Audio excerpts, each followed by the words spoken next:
Welcome back to Lakewood Vineyards Cook and Cork Season 2. Now this is the winner's round. This is the season finale. This is the moment we've all been waiting for.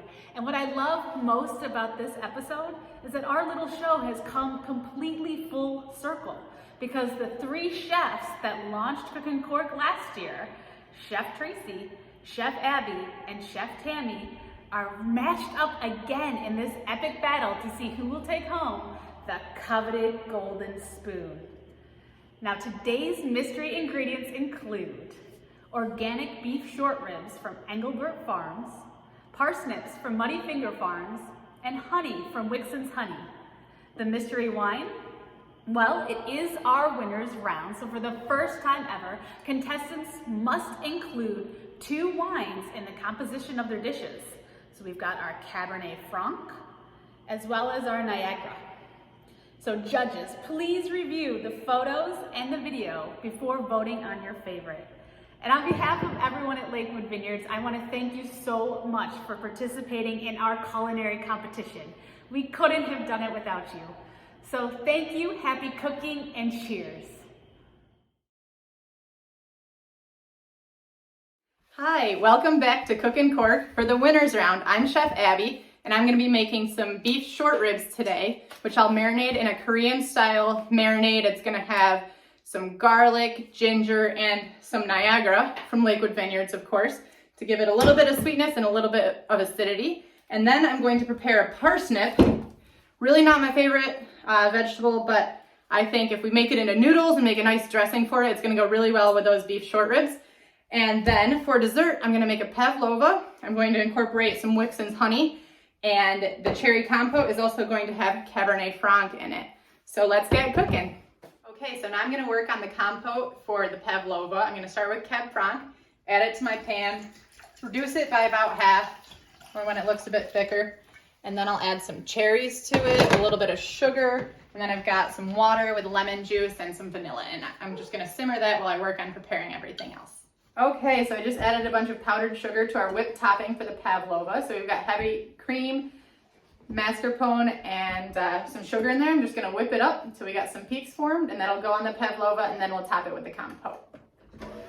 Okay, so now we're gonna saute these parsnip noodles here just a little bit to heat them up and soften them up just a touch, but we still want them to be al dente, and then we'll add our dressing to them. So we're taking our short ribs out of the oven, and it's time to plate up our dinner.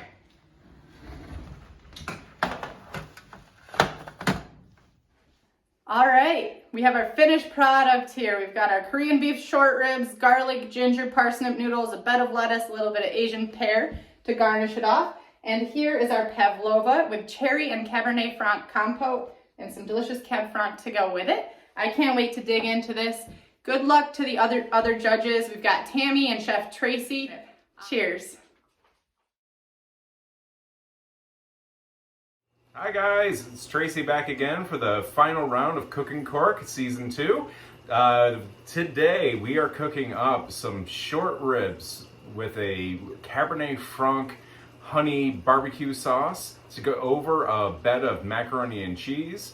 As a side, we're doing some coleslaw, totally southern style with parsnips and Niagara, some carrots and the other things in there. And to top it all off, we're gonna finish off with a peanut butter honey milkshake. Let's see how it goes. All right, guys, so last night I took these dinosaur-sized ribs, did a dry rub on them, let them sit overnight, woke up early this morning, seared them, and then threw them in the oven for about 3 hours at 300 degrees. The leftover bits from the searing, I deglazed the pan with some of our Cabernet Franc. Of course, poured myself a glass of wine to go along with that. Made some barbecue sauce out of that. Now that the ribs are out of the oven, I'm gonna toss them in just for a final coating, and then we're gonna get ready to plate the ribs up. Okay, so continuing with the southern theme, we're gonna do a little bit of a twist on the southern coleslaw. But instead of using cabbage, we're using parsnips. One of my favorite vegetables, something that we roast all the time. But as a coleslaw, I think it's gonna be kind of fun. So we're starting off with some Greek yogurt, adding to that a measurement, who knows, Niagara in there. Add a little bit of zip to it. Once we got our basic sauce, we're just going to be adding our parsnips and shredded carrot. Okay guys, so for dessert, we're going to be doing a peanut butter honey milkshake. Super healthy. Now, this is kind of a first for me because this is a smoothie maker. So we usually don't make milkshakes in smoothie makers as far as my wife knows. So this should be a fun little twist.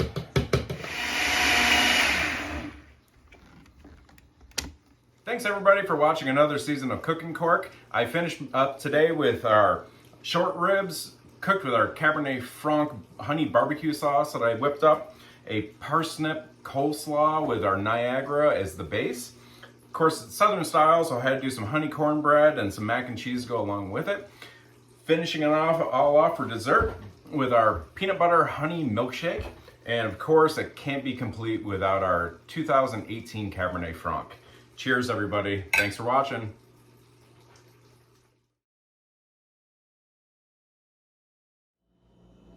Hi, everybody. Tammy. Welcome to the winner's round of Lakewood's Cook and Cork. I am already celebrating my win with a little bubbly candeo to get everything started. We have been given 2 bottles of wine, a Cabernet Franc and a Niagara, which is kind of fun.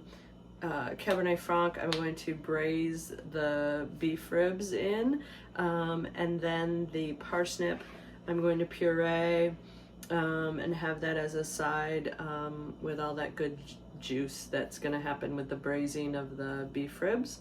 And then the Niagara I'm going to make a rustic honey cake and then a compote, berry compote, and then use the Niagara in that. So it's going to be fun, and I'll see you in a little bit. I've got my parsnips set to boil here on the stove, and I'm starting on my rustic honey cake. The recipe calls for 8 ounces or 1 cup of honey. This is 8 ounces, perfect. So it's just going to go right in the bowl with the butter, and I'm going to be mixing that up. Okay. So these just came out of the cake batter. I can't resist. Gotta try it. All right, guys. So I'm taking the ribs out. I'm going to be separating out this stuff. I wanted to thank this group of customers that I was talking to that gave me some ideas on how they do their short ribs. Really loving the more intimate customer experience that we've had lately at Lakewood, and kind of followed their ideas pretty much to a T. So thank you guys very much. All right, so I am gonna put quite a big portion of this Niagara in this compote. I've got it on high heat, and yeah, that's a good 1.5 cups or so. All right, everybody, wrapping it up. We have got these wonderful beef ribs that we made up, braised beef ribs in a nice Cab Franc braise. They cooked for a really long time. The parsnips, I smashed them and put the sauce from the ribs on there. And then the red cabbage. This is the traditional German Sunday dinner. You'd have this meal for a traditional. And I'm really looking forward to this cake, rustic honey cake with a raspberry or a berry compote. Looks good. Let's go eat.